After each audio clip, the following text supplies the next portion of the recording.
ವೀಕ್ಷಕರಿಗೆ ನಮಸ್ಕಾರ.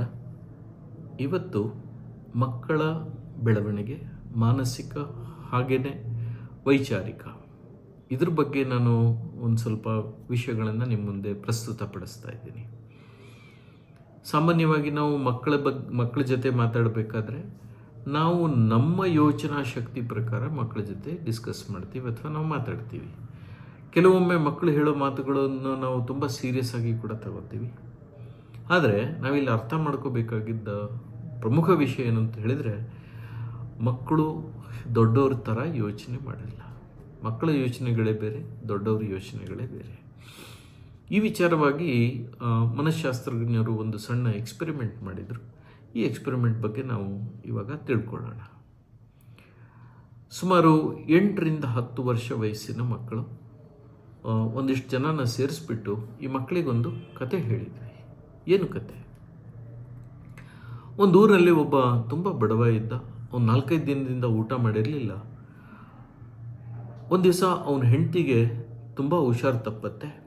ಅವನೇನು ಮಾಡ್ತಾನೆ, ಹೆಂಡ್ತಿನ ಕರ್ಕೊಂಡು ಹಾಸ್ಪಿಟ್ಲಿಗೆ ಹೋಗ್ತಾನೆ. ಡಾಕ್ಟ್ರು ಚೆಕಪ್ ಮಾಡಿ ಆ ಬಡವನಿಗೆ ಹೇಳ್ತಾರೆ, ನೋಡಪ್ಪ, ಪರಿಸ್ಥಿತಿ ತುಂಬ ಗಂಭೀರವಾಗಿದೆ, ನಿನ್ನ ಹೆಂಡ್ತಿಗೆ ತಕ್ಷಣ ಟ್ರೀಟ್ಮೆಂಟ್ ಆಗಬೇಕು.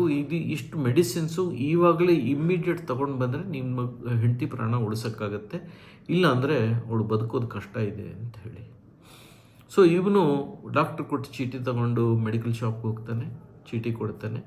ಮೆಡಿಕಲ್ ಶಾಪ್ ಅವರು ಆ ಔಷಧಿಗಳನ್ನೆಲ್ಲ ನೀಟಾಗಿ ಟೇಬಲ್ ಮೇಲೆ ಜೋಡಿಸ್ಬಿಟ್ಟು ಬಿಲ್ ರೆಡಿ ಮಾಡ್ತಾರೆ.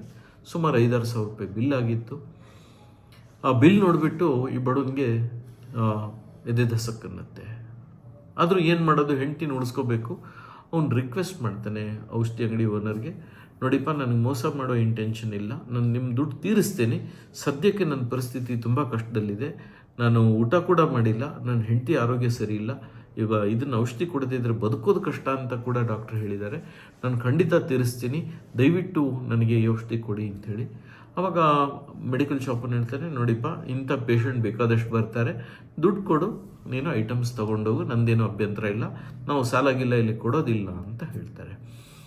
ಅಷ್ಟರಲ್ಲಿ ಈ ವ್ಯಕ್ತಿ ಏನು ಮಾಡ್ತಂತ ಹೇಳಿದ್ರೆ, ಆ ಟೇಬಲ್ ಮೇಲಿದ್ದಂಥ ಅಷ್ಟು ಔಷಧಿಗಳನ್ನು ಬಾಚಿಕೊಂಡು ತಗೊಂಡಲ್ಲಿಂದ ಓಡಿ ಹೋಗ್ತಾರೆ. ಮಕ್ಕಳಿಗೆ ಕಥೆನ ಇಲ್ಲೇ ನಿಲ್ಲಿಸ್ಬಿಟ್ಟು ನಾವೊಂದು ಪ್ರಶ್ನೆ ಕೇಳಿದ್ವಿ. ಈಗ ಮಕ್ಕಳೇ ಹೇಳಿ, ಈ ವ್ಯಕ್ತಿ ಮಾಡಿರುವಂಥದ್ದು ಸರಿನಾ ತಪ್ಪಾ ಅಂಥೇಳಿ. ಓಕೆ, ಬಹುಶಃ ನೀವು ಕೂಡ ನೀವು ಈ ಪ್ರಶ್ನೆ ಕೇಳ್ಕೋಬಹುದು ಮತ್ತು ನಿಮ್ಮ ಆನ್ಸರು ನೀವಲ್ಲಿ ಬರ್ಕೊಂಡಿಡಿ. ಯಾಕೆಂತೇಳಿದ್ರೆ ನಿಮ್ಗೆ ಹೇಳ್ತೀನಿ ಏನಕ್ಕೆ ಅಂತೇಳಿ, ನೀವು ಆಮೇಲೆ ಇದನ್ನು ಪರೀಕ್ಷಿಸ್ಬೋದು.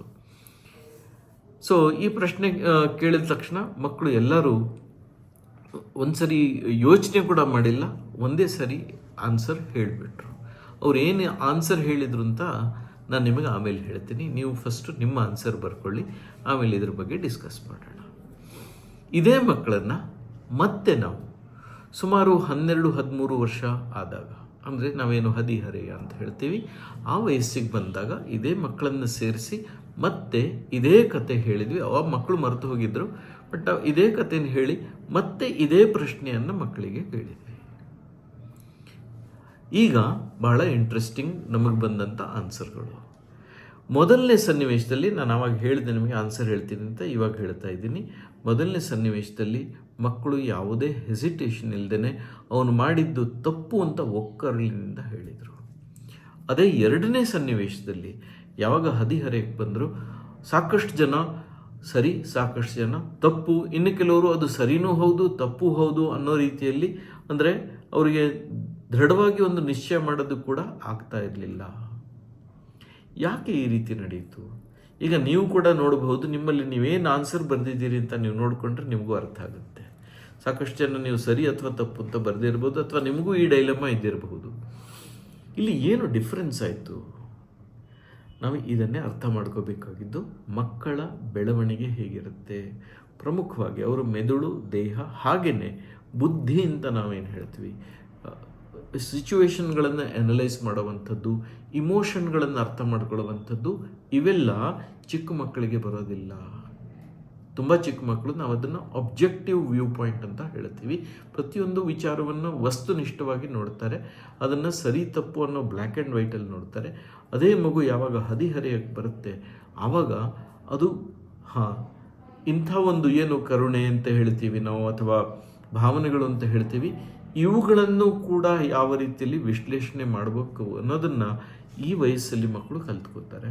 ಅದಕ್ಕೋಸ್ಕರ ಈ ಡೌಟು ಅಥವಾ ಈ ಒಂದು ಗೊಂದಲ ಅವ್ರಿಗಾಗಿತ್ತು. ಅಂದರೆ ಹೆಂಡತಿಯನ್ನು ಬದುಕಿಸೋದು ಅವನ ಕರ್ತವ್ಯ. ದುಡ್ಡು ಕೊಡದೆ ಹೋಗೋದಕ್ಕಿಂತಲ್ಲಿ ಒಂದು ವೇಳೆ ಆ ಹೆಂಡತಿ ಪ್ರಾಣ ಉಳೀತು ಅಂತ ಹೇಳಿದ್ರೆ ಕಳ್ತನ ಮಾಡಿದ್ದು ಕೂಡ ತಪ್ಪಲ್ಲ ಅನ್ನೋವಂಥ ಒಂದು ಆರ್ಗ್ಯುಮೆಂಟನ್ನು ಈ ಮಕ್ಕಳು ಮುಂದಿಡ್ತಾರೆ. ಯಾಕೆ ನಾನು ಈ ಸನ್ನಿವೇಶ ನಿಮಗೆ ಹೇಳ್ತಾ ಇದ್ದೀನಿ? ಸಾಮಾನ್ಯವಾಗಿ ಪೇರೆಂಟ್ಸು ಮಕ್ಕಳು ಸುಳ್ಳು ಹೇಳಿದಾಗ ಕಂಪ್ಲೇಂಟ್ ತೊಗೊಂಡು ಬರ್ತಾರೆ. ಅದರಲ್ಲೂ ಚಿಕ್ಕ ಮಕ್ಕಳು 10 ವರ್ಷದ ಒಳಗಿನ ಮಕ್ಕಳೇನಾದರೂ ಸುಳ್ಳು ಹೇಳಿದರೆ ದಯವಿಟ್ಟು ಅರ್ಥ ಮಾಡ್ಕೊಳ್ಳಿ, ಅದು ಉದ್ದೇಶಪೂರ್ವಕವಾಗಿ ನಿಮ್ಮನ್ನು ಮೋಸ ಮಾಡಬೇಕು ಅಂತ ಸುಳ್ಳು ಹೇಳ್ತಾ ಇಲ್ಲ.